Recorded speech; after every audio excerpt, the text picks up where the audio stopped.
Hello again, book lovers. It's Andrew Hodges' 680-page biography of Alan Turing, this time, called Alan Turing, The Enigma. And on this edition it says below, the book that inspired the film The Imitation Game. And we have a picture of Benedict Cumberbatch in front of one of the early computers. I've seen the film, and how they get that film from this book is a mystery to me. It's simply detailed enough biography of Alan Turing for any interested bystanders. But there's a heck of a lot in the book that wasn't in the film, although the film did do a good job of representing the parts that are in the book, if you get my drift. Right, what do we learn? The word computer originally meant person who computes. This idea of a mechanical brain evolved over time to what we now know as computers. Anyway, the guy who invented them could never, all his life, remember which was left and which was right. These are the kind of quirky little details I like from a biography. As well as, of course, immersing yourself in the times. And where are we now? We're in pre-war Cambridge, wartime Bletchley Park, post-war Manchester, with the odd jaunt off to Norway. As it turns out, Mr. Turing loved hiking and cycling. The choice of Norway, however, was influenced by the possibility of a gay hookup. Nonetheless, cyclist he was, often inviting friends out to bicycling holidays, surprising the people at Marlborough, where he turns up on his first day as a student, having cycled there 60 miles. We get quite a lot of his childhood in this book, which I'm in favour of. It's page 77 before he even gets to university. And we learn that he was influenced a lot by a book of natural wonders that he received as a child, and which is quoted on and off right the way through the biography. I learned about his early friend Christopher Morcom, and, spoiler alert, when he died young, it was actually quite shocking. It was as if I was reading a Dickens novel. It turned out that he'd had tuberculosis from drinking bad cow's milk when he was a small child and told nobody about it. And so Alan, early on, like Montaigne, lost a very close friend. Anyway, off he goes to university, and he's an oddball. He does join in with stuff. He can down a pint in one. He's got a teddy bear called Porgy. By page 245, he's got a girlfriend. What's he doing with a girlfriend? Well, it was a work colleague and they got on, and she was aware of Alan's sexuality, but they decided to get engaged. Then they decided not to get engaged. On the subject of his sexuality, Edward Carpenter crops up quite a lot in this book. Somebody I don't know much about, but have a biography of, which looks exceedingly boring. So Mr. Turing had a forever prickly personality. I think he's what we'd say today on the spectrum, as was thought of people like Dirac.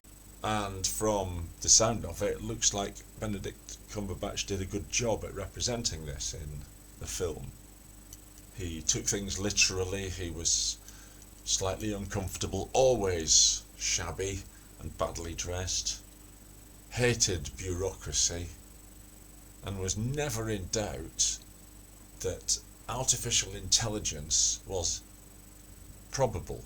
And we say that now, having what tries to pass for artificial intelligence installed on a lot of our home computers, without realising what a wacky idea this was back then. A lot of philosophers, a lot of electrical engineers, a lot of logicians said that that was just simply impossible, and still people maintain that it is. It's not really intelligence, it has to be rooted in something organic or whatever.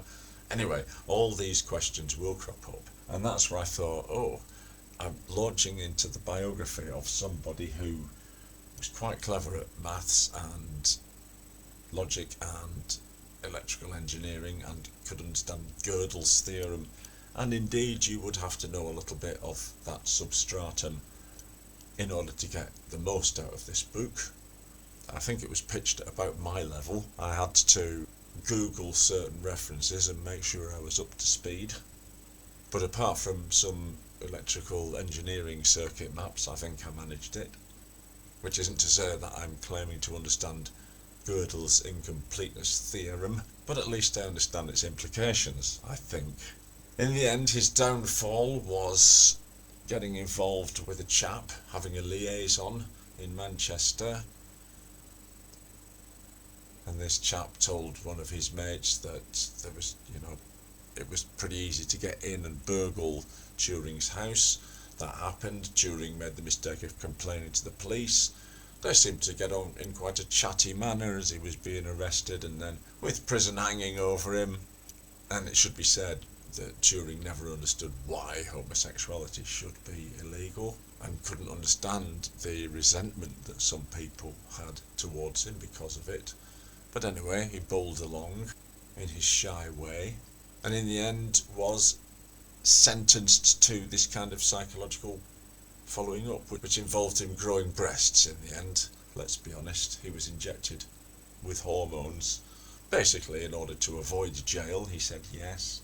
And there was apparently no indication before his suicide that he was particularly unhappy, but that was the end, the rather brief interruption of a life that who knows where it would have led. And by the way, the Enigma stuff that he's famous for is only a small part of it. He became interested in biology and botany and things that are a little bit over my head concerning number systems and number theories. So there you go, I've waffled on and left out 90% of it. I thought it was a good read, had to prepare myself to dive into it, but in I dove, and even though I knew something of Turing's biography, I didn't know 680 pages worth, and even though I'd seen the film, as I said, there was very little overlap between that and this. And there are some other biographies available, but this by Andrew Hodges is considered to be the definitive one, and I'd suggest it's where you would go if you wanted exactly what it says on the tin, which is a biography of Alan Turing, which necessarily, of course, would imply something of the history of computers, code breaking, and the like. A lot of food for thought in it.